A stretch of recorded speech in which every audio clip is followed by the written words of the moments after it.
Welcome back to True to Horsemanship. So I'm trying out my new camera, and it'll be a new sound system, so maybe we'll get some of them complaints down about the sound and the wind. I'm trying my best. As you know, I guess it's been close to 3 years now, I've been putting stuff on YouTube, and last year it's really taken off, and I appreciate everybody's watching them. The last couple of weeks, between rains, there's been tons of stuff. I wish I had the camera out there, but it wasn't. You know, so many times that something does come up. Actually, I could probably run a camera 24/7 while I'm down there and put bits and pieces. I have videoed some stuff, but last three, the wind's been so bad I wasn't happy with them. Maybe with this wireless system I can knock a lot of that out. And that's what I'm trying to use today is wireless, and just see. In other words, I'm playing. Because one of the interesting things that I did, I got to get a horse used to the American flag, and in turn I just got a lot of horses used to the American flag blowing and everything. So I'll probably show how I did it with another horse. I'll show it one with the horse I've already done it with for a while, then I'll show another horse that I'll do it again that's never seen it, and the horse I have in mind is going to be very eventful because the horse is real spooky, and I haven't been on it yet. He was just adopted out from some people here in Valley Center. Right now, I'd like to remind everybody on 26th, 27th of this March, I'll be up in Gilroy, California. April the 16th, and we might be doing it 2 days. Haven't decided yet how we're doing it. Me and Nikki's got to get together, but me and Nikki Branch is having an empowerment seminar for people. So we'll be using horses here at the rescue. Be mostly in handwork, probably all in handwork, but basically the empowerment we'll be going through about body language, how it affects people, making people basically, as it says, empowered. You know, me, I do my type of self-motivation, my own little way and everything. And I'm looking forward to that one. I hope we have a good turnout. Like I said, we haven't got the particulars and details worked out yet. And I got a couple of things in mind I'd like to do it. So that's coming up. And got a lot of things on the fire, but nothing's came through yet, no positive. No definite dates yet or anything. And, you know, I've been getting tons of comments, and I appreciate them. Don't feel slighted because I don't get to them. Please don't. I appreciate y'all. If I didn't, I wouldn't just spend what I spent on this camera and the sound system. Because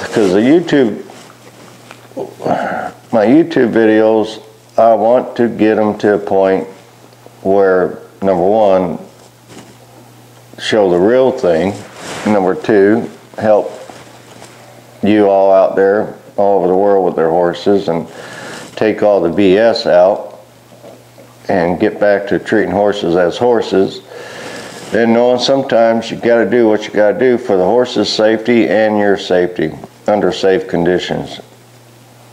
I mean, I get so much flack about Pepper, the aggressive horse.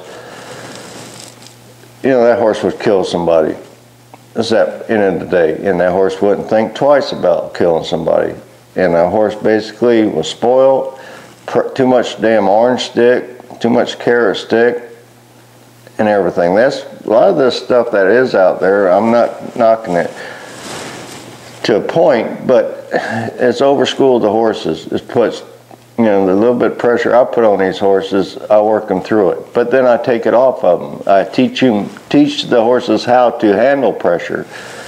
But like the deal with the carrot stick, I've seen it time and time again. The horses, they don't, whenever you got a system and you can't leave that horse alone, that you think every second of the day that horse is not expected to be, if you're just standing there, standing like a statue, the horse ain't gonna do it. I mean, that's given, because just like you can't expect us to stand like a statue, we're gonna move. I mean, that's in our blood and everything, so it's in our nature. So you can't expect a horse to be that way. And that's a lot of these systems, that's what it is. It's overdoing it. And I got my opinion why they want you to overdo it, because it seems like you get stuck doing one thing. I got right now, I'm giving lessons to young ladies, taking tons of English lessons, and she's finding out that she sit a horse, but truly learn how to use her body and the communication with our body and our hands and everything. It's all basically wrong. And she's finding out to ride truly Western or ride well, there's a lot more to it than just throwing a saddle on it. You know, I've seen that so much time and time. And I know I got a lot of instructors watching these YouTubes. I'm going to tell y'all again, get back to teaching these horses people how to ride. Not to sit on the rail, not, you know, I know the heel's got to be down, the posture's got to be right, but everybody, they're so caught up in it, the people aren't learning how to ride. I mean, I had one student here a long time ago, she took lessons for over a year, never cantered a horse. I had another student, you saw him with his Mustang. He never really cantered a horse. Walk, trot on the rail. How can a person learn how to ride, walk, trot, and rail? You see my videos. I get people riding around barrels. I get them doing rollbacks. I get them doing one-rein stops. I teach them how to handle a horse. Once they learn how to handle a horse, a lot of it's going to come into play, like the rollbacks. In order for them to do a rollback right, the seat's got to be centered, their heels got to be down, and they got to be in a good position. If they don't, it's going to fall apart.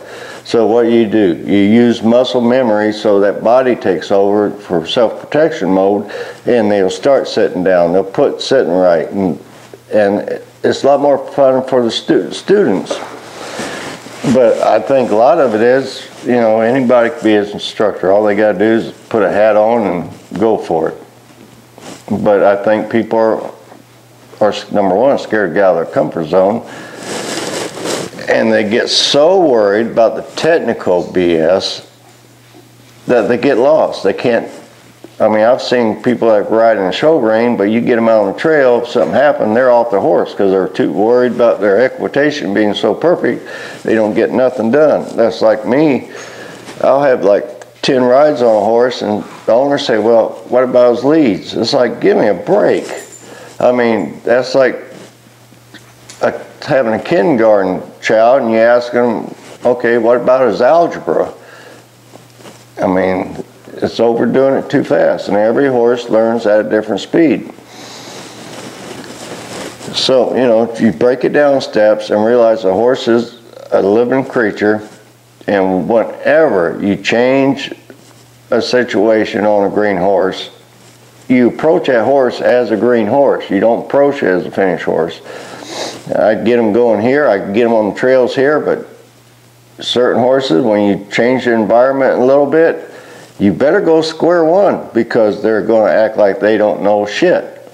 I mean, that's simple. Some of them, you know, a lot of them won't be that way, but there's some strong-willed horses when you get them out of their comfort zone. That's why I like teach these horses how to get out of their comfort zone. And I try to get my students to handle it in a bad situation. Now, unfortunately, a lot of times they don't listen, and bad stuff don't happen. I mean, will happen.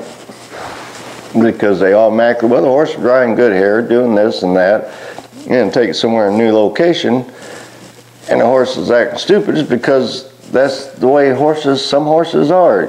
You change their environment, and they'll act like they've never been somewhere or did anything in their whole life.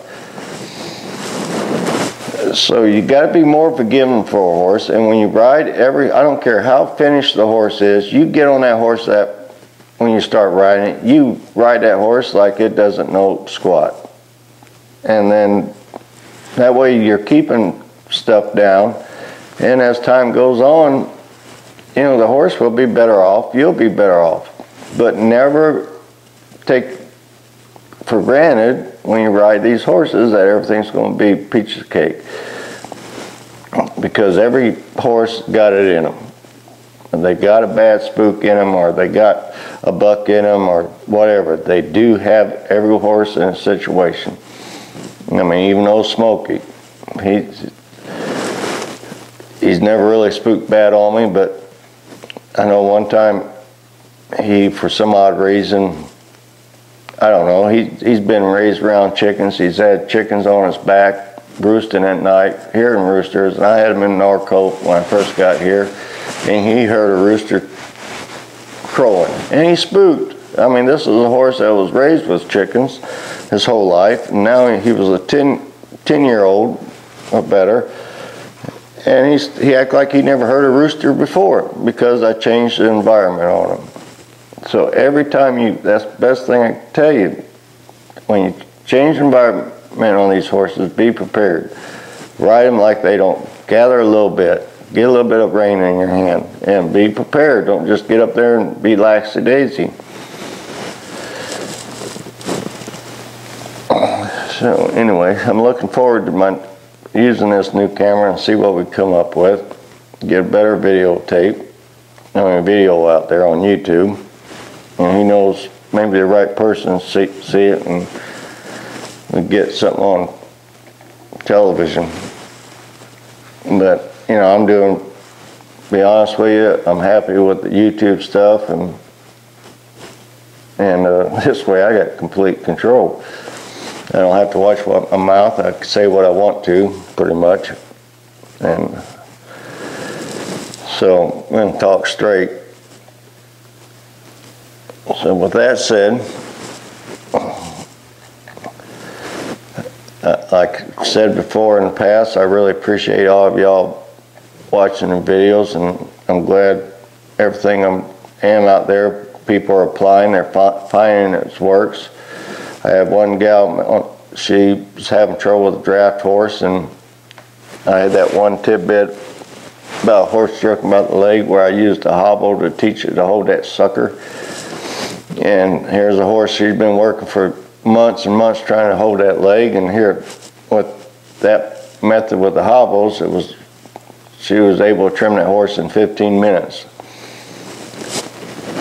You know, a lot of times we teach horses how to jerk their feet out. We teach them how to kick at us. We teach them how not to load, just because we try to pussyfoot with them too much. We try to go too easy.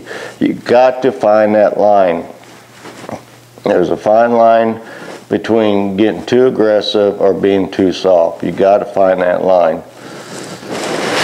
So with that said, as I always say, be true to horse. They'll be true to you, to my family, my kids, and a special person out there, Washtele Kenya, and